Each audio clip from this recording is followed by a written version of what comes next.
Hello and welcome to Mofo RC Garage. Today we are going to be doing a kind of slight walkthrough installation instruction of the Mofo RC monster truck chassis specifically designed for this Gravedigger body. This Gravedigger body comes off of a Monster Jam 1/24th scale RC car you can purchase from Target, maybe some other retailers. It's about $15 for the whole 1/24th scale Monster Jam truck. All you will need is the body off of it. But it's a great looking little body. Sometimes the decals aren't stuck on there very well. You can kind of squeeze them out and get the air bubbles out of them. Maybe hit it with a hairdryer to warm them up a little bit, get them sticky, get all the air bubbles out. And you'll be left with a pretty good looking body on there. So first, we'll go through mainly just the parts that aren't really self-explanatory here. This is your two side chassis pieces here. This will be the passenger side, this is the driver's side. So they will mount together kind of like this via all these little crossbars, this ESC plate here. These mounts are specifically for this body, these three mounts here. And it'll probably include a second set of mounts just in case you happen to break one of yours while you're putting it together or trying to figure out how to get it on. Some of the more important things here, this here is a Servo headlight bracket. I include these with all my little bouncer kits. I also will include them with this. If you don't have this, it means I probably forgot to put it in there. And go ahead and shoot me a message and I'll get you one sent out. This will mount, not shown on this one, will mount over the servo here and screw into, just like you would put the servo into the mounting tray. The screws will go right through there, through your servo, into whatever they're screwing into. These will fit both stock servos and aftermarket servos. On aftermarket servos, you have to kind of stretch it out a little when you put it on there, which shouldn't be any problem. You just kind of bend it around and stuff it on, put the longer screws in it. You will use the 1.4 by 8 millimeter screws when you're installing this into the servo tray. Those are included. There will be a large amount of screws included with this, somewhere probably around 30, 35 maybe. I'll have to go through and check my list again. There will be probably 1.4 by 6 millimeter and 1.4 by 8 millimeter screws included with this, maybe even some 10s. I cannot remember. So for some of these mounts, like this one, it's kind of hard to see because I probably should have painted these on this truck. But this mount here, if you can see that, I'll try and get it to focus here. There we go. This mount here is going to mount in this orientation on the front. That is the lower body mount. You're just going to screw it right into there. And the upper mount here is going to mount to the actual truck, the body. It will mount up into the body using the stock screws that come with the monster truck, the Monster Jam truck. It does have a little tiny hole here through it, so you can use your pin. So when you shut the body, it will go right through there, and you'll use one of your stock body pins in there to hold it closed.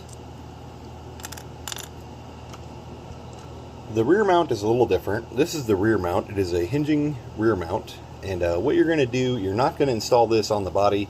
You will install the front one onto the body. This you will install onto the body after you've built your whole cage assembly and chassis and everything here. This is going to go into this kind of lower hole here on the chassis. It's going to screw into there like that, I believe. And then when you put it in, don't tighten the screws all the way because you want this to be able to rotate up and down like so. And that's going to give you your hinging body like this. Once you have the whole cage built and you have this installed, you will go through the bottom with a long screwdriver. The screws that come with this Monster Jam body, you're going to reuse the 4 screws to mount to the mounts. This will mount to the body. After this is on here, you will go through the bottom to put those screws into this mount. With a long screwdriver, you'll go through the battery tray and everything, and just, you can angle it around as you're doing it to get the best angle. Put those screws in once the body is, once the whole chassis is built. This is your ESC tray. This is the bottom of the ESC tray we're looking at now. If you're running the stock ESC, you're going to mount this to the passenger side here, just like that, through these two little holes here in the middle of the chassis. There's a third hole lower. You can use that if you are not running stock electronics and if you need to angle it down for any reason. You can use that screw instead of the top one to angle the ESC tray down more. But if you're using the stock ESC, you're going to mount it into the top one so it is pretty much flat. And this big hole here, this is for the new on-off switch, which is going to come with the whole kit here. And when you mount the ESC tray flat like that, you can mount this on-off switch to your stock ESC just by pushing it onto the button that's there now. And if you gently pry off your stock ESC from the ESC tray that it's on, you can reuse that sticky tape that's on it. But what you're going to want to do is you're going to screw this on, you're going to put this button onto the ESC, and then when this is already on here, you will go ahead and stick your ESC onto this tray, making sure this button has room to move forward and backwards for the full on-off positions.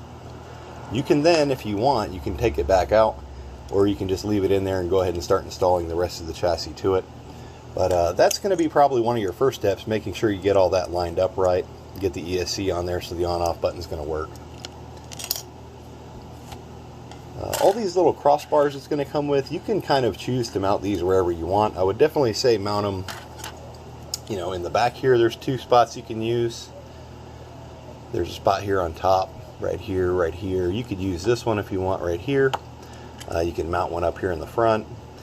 I wouldn't, this is where your battery, your body mount goes. You can mount one of those crossbars here, but if you do, you're going to have a little bit of trouble getting your fingers in there to push in and out that little mounting pin that goes through the front in there for the body mounts. So keep that in mind. And when you get this little cage kit and everything from me, if you want to paint it, if you don't want to leave it black, first step is going to be washing it. Wash it with warm soapy water, let it dry.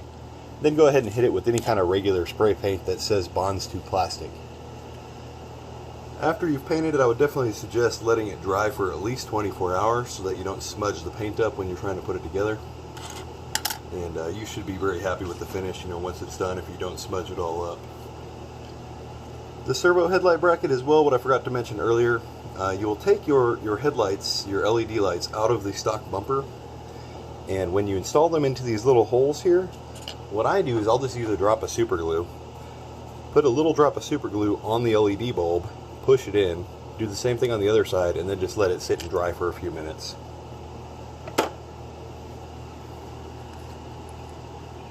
So I think that's about it. The rest of it should be pretty self-explanatory. You can mount your whole lower assembly here right onto the bottom of this cage. It does have little divots there so that you don't have to cut off the tabs on your stock skid plate. So you don't have to worry about that. Everything else is pretty straightforward. Just, you know, put the screws in, turn them and tighten them. When you tighten any of these screws, you're going into, you know, plastic into plastic. So don't crank anything down real tight. Just use kind of, you know, finger tighten it, and you'll feel it when it kind of stops, and just leave it there. You don't have to over tighten anything. And if you do by accident happen to strip something out, you can always use, like I was showing earlier, just a little dab of super glue on the threads of the screw, kind of like here. You can put a teeny little drop of super glue on the threads of the screw, push it back in, and slowly kind of turn it in about as far as you can get it before it will spin, and then just let it sit and dry, and that will create kind of a bond with new threads in there of the super glue. And if you do have any other questions, need any help putting anything together, can't figure something out, just shoot me a message. Best place to message me is going to be from Facebook.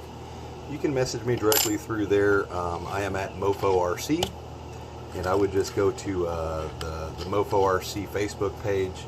You can find the little messenger button on there. Shoot me a message if you have any issues with this, trying to put it together. And thank you for watching. I hope that helps with the installation of the little mini monster truck kit. I do have four-wheel steering kits as well, which will fit any of the scx24s as well, just like this is shown, that are they're proportional, using a splitter harness instead of a new ESC or any sort of conversion kit or anything. With reversed links and a reverse servo and a splitter, you'll have proportional four-wheel steering without having to change your stock electronics. So if you're interested in that, I do have that on the website as well. Any other questions, don't hesitate to shoot me a message, or you can just comment on this video.